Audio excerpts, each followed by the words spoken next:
You believe you're failing because you lack the perfect words. That's the assumption most guys never challenge, and it silently holds them back. Because the harsh reality is this: the instant you begin hunting for the ideal opener, you've already missed the core of what's going on. Guys who hoard pickup lines, guys who mentally rehearse full conversations, guys who think attraction hides inside clever phrasing. They're not inadequate, they're simply searching in the wrong spot. Stop for a moment and recognize something. You've likely witnessed it yourself. Two guys deliver the exact same line to the same woman. Identical words, identical timing, identical context, yet one draws her closer. One causes her to withdraw. One sparks a feeling she can't quite name. That gap isn't random, and it's not chance. And if you're paying attention, this next piece will hit close to home because what women truly respond to has never been about your words. It's about what your energy projects before those words even arrive. Here's where most guys get lost. They assume attraction is rational, step by step, controllable. If I say A, she'll feel B. But women don't process men like that. They scan men nonstop. Guys who hurry their speech, guys who drop their volume without noticing, guys who grin too soon, guys who seek approval in their inflection. All of it gets registered immediately. And here's the insight that shifts your entire view. A woman determines how secure, how steady, how authentic you feel long before she evaluates your actual words. That judgment occurs quickly, quicker than thought, which explains why the identical line can land as playful, forgettable, or outright unsettling based solely on delivery. You've experienced this from the receiving end too. You've encountered someone who said nothing remarkable, yet their vibe carried authority. You trusted them instinctively. This isn't mysticism, it's evolution. Far before swipe apps, far before language got refined, women developed the ability to detect tiny mismatches: a man whose speech clashed with his posture, a tone that aimed for assurance but lacked calm, eye contact that held too tightly or fled too fast. Those signals counted. They still count. And here's the subtle truth most guys never get told directly. Your words are merely the wrapper. Your inner state is the content. This is why scripted lines collapse, not because the phrasing is bad, but because the guy saying them isn't fully aligned yet. One guy says hello and it feels pushy. Another says the same hello and it feels inviting. Another delivers it and it feels commanding. Same words, three totally different impacts. And no, this doesn't require you to turn louder, arrogant, or phony. Guys who fake boldness are the most obvious. Women detect that strain right away. What counts is something deeper, and we're about to enter it. But first, let me plant a question that should linger. When you speak, are you attempting to extract something from her, or are you just letting yourself be experienced? That difference alters everything. And in the next section, you'll discover precisely why the how exposes more about a man than anything he could possibly say. Here's where pressure subtly rises. Because once you grasp that how you speak outweighs what you say, the follow-up question gets awkward. What precisely are women picking up when you believe they're focused on your words? Guys who miss this figure women are critiquing the script, but women are responding to alignment. And alignment is merciless in its truth. Your posture, your tone, your rhythm, your calm, they're all transmitting simultaneously. And women don't dissect them logically, they sense them. This is why one guy can utter something basic and spark wariness, while another utters the same and feels solid, secure, even compelling. Not because she loved his wording, because she believed his state. Let's break this down. Picture 5 guys facing the same woman. They each recite the same line verbatim. On the surface, they're the same, but her instincts don't treat them equally. One guy's voice hurries slightly. His body tilts inward. He's wishing. Her system detects it instantly. Strain, desperation, instability. Another guy says it softly, almost cautiously. His vibe eases. She feels no threat, but also no spark. He registers as safe in a brotherly sense. Then there's the guy who says nothing extraordinary, but his frame is at ease. His tone doesn't beg approval. His energy doesn't chase reaction. And abruptly, her focus intensifies. Not because he performed, but because nothing in him is attempting to persuade. This is the instant most guys misread. They believe attraction is built through action, but attraction reacts to lack of strain. Women are incredibly attuned to inner conflict. When your words and your presence don't match, it signals risk, not threat, but unpredictability. And unpredictability kills attraction quicker than outright dismissal ever could. Here's the revelation. Most guys never learn. When you obsess over the perfect thing to say, your body betrays you. Your voice constricts. Your movements lose flow. Your gaze hunts her expression for clues. She registers that before you've completed the thought.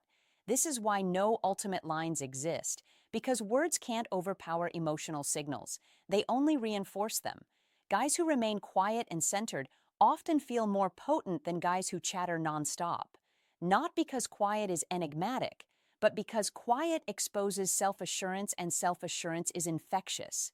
You don't have to manufacture confidence. You have to plug the escape. That escape is attempting to force the result. Once this sinks in, something shifts. You see, women aren't evaluating your wit. They're detecting whether your inner state is calm, and that detection is involuntary, which leads to the most overlooked piece of all: why women detect misalignment so quickly and why it predates modern dating entirely. That's our next stop. Stay tuned, because once this clicks, you'll drop the act and start operating differently without effort. Here's where the viewpoint silently reverses. Because this awareness women possess, the one guys often label gut feeling, was never supernatural. It was essential. Long before dialogue counted, survival did. Women were tasked with protecting what mattered most: offspring, home, existence itself. And outsiders nearing that space had to be assessed rapidly, not through reason, through coherence. A man whose speech claimed one thing, but whose frame revealed another. That discord signaled threat, not always bodily harm. Sometimes relational, emotional, unstable. So, women evolved. They tuned into subtle cues most men never knew they emitted. Vocal shifts, breath rhythm, pause length, poise. And here's the piece that reshapes it all. That mechanism never deactivated. It didn't fade with apps. It didn't dull with society. It grew keener, which means when you approach a woman now, she isn't hunting for wit. She's scanning for coherence.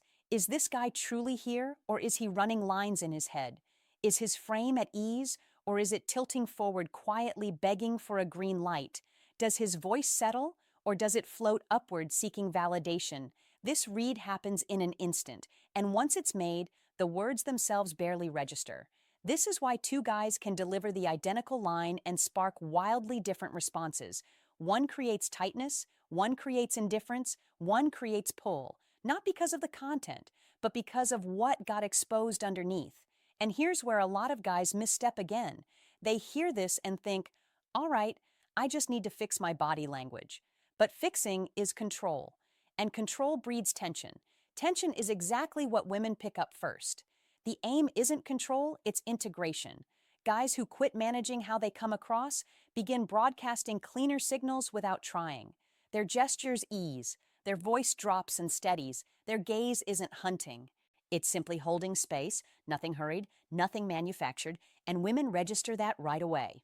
This is why guys who take everything too seriously often struggle. Their internal strain seeps out, and why grounded guys frequently have no clue why women react differently to them. They're not acting, they're occupying their own skin. Here's a subtle truth that might pinch, but in a useful way. If your mind is already on what to say next, you're not fully here now. And here now is the actual broadcast. Once this lands, something loosens. You quit attempting to impress. You quit layering tactics. And ironically, that's when your words finally hit. But there's one more depth to drop into, because knowing why this works isn't the full shift. The real change arrives when you grasp what women are truly answering with their yes, no, or maybe. That's coming next. And once it clicks, you'll never walk up the same way again. Here's the piece that silently divides men who get it from men who just agree. Women aren't reacting to confidence. They're reacting to emotional self-authorization. It sounds small, it isn't. And that's why most guys overlook it. A guy can stand straight, speak clearly, lock eyes, and still feel slightly wrong. Because beneath the surface, he's waiting for approval, waiting for cues, waiting to check if he's nailing it. Women sense that waiting instantly. Guys who don't justify themselves, guys who let silence sit, guys who aren't steering toward a goal. They land differently, not overpowering, not pushy, unattached. And that non-attachment does something potent. It gives a woman room to feel her own reaction. Here's the raw truth most advice never voices. When a guy is emotionally hooked on gaining something, the moment becomes about him. When a guy is emotionally anchored inside himself, the moment becomes about connection. That's when women unfold, not because you wowed them, but because nothing in you is tugging.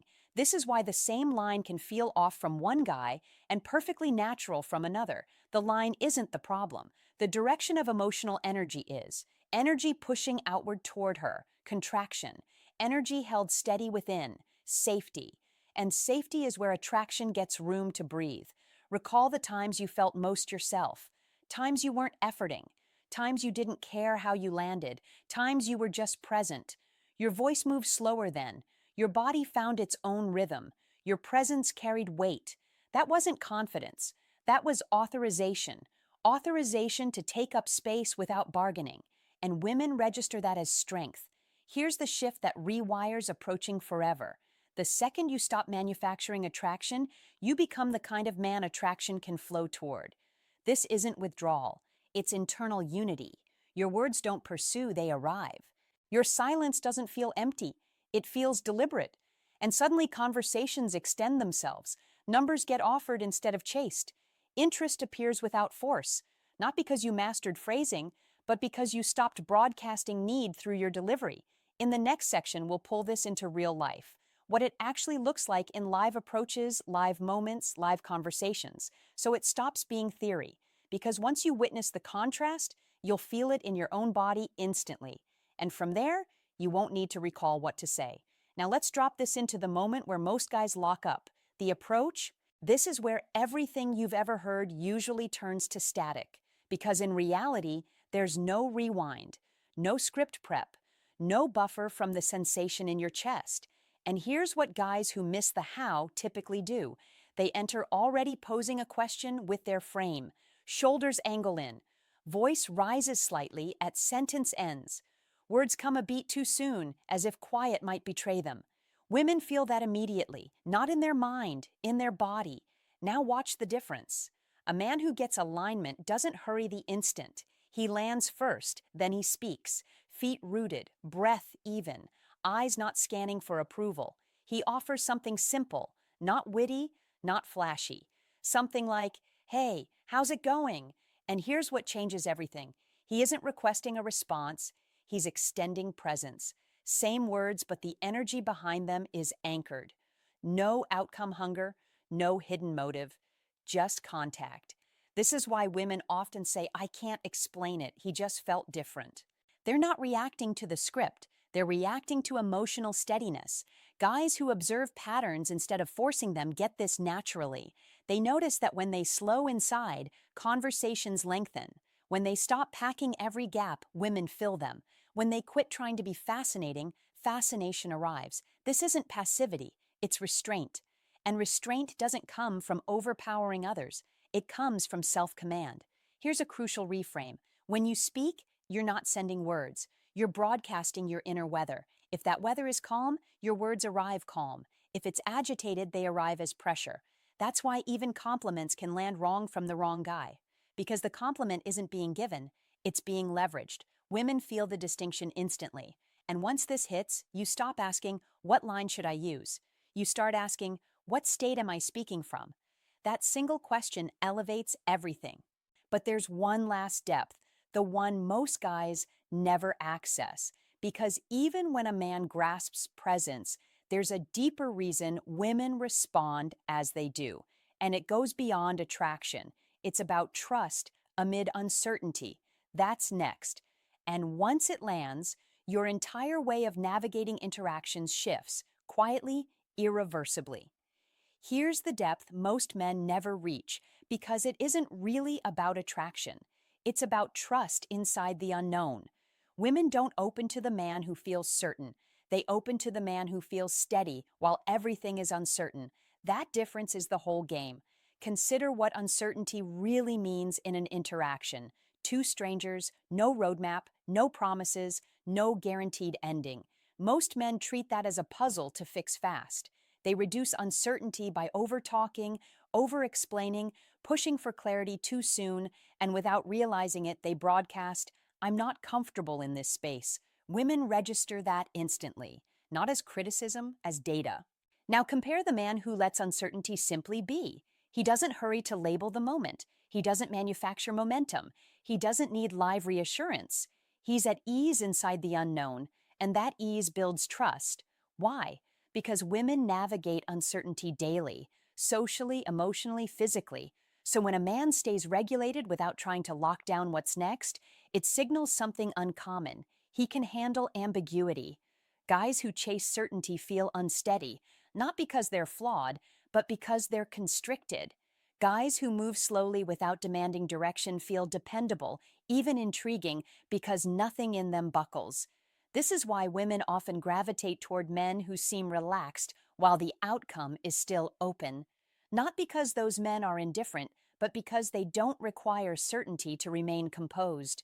Here's the moment that reframes it all. Attraction isn't built by directing results. It's built by directing emotional climate. When you stay even, the space stays even. When you're anchored, the moment anchors. That's leadership, not loud, not theatrical, internal.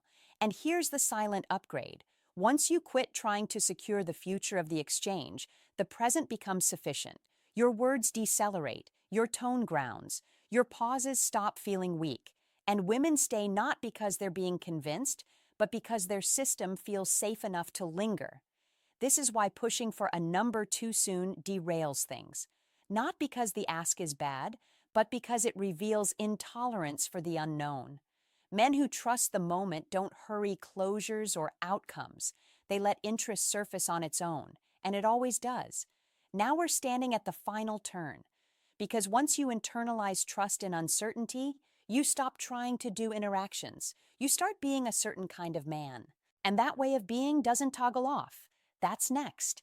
And that's where everything turns simple.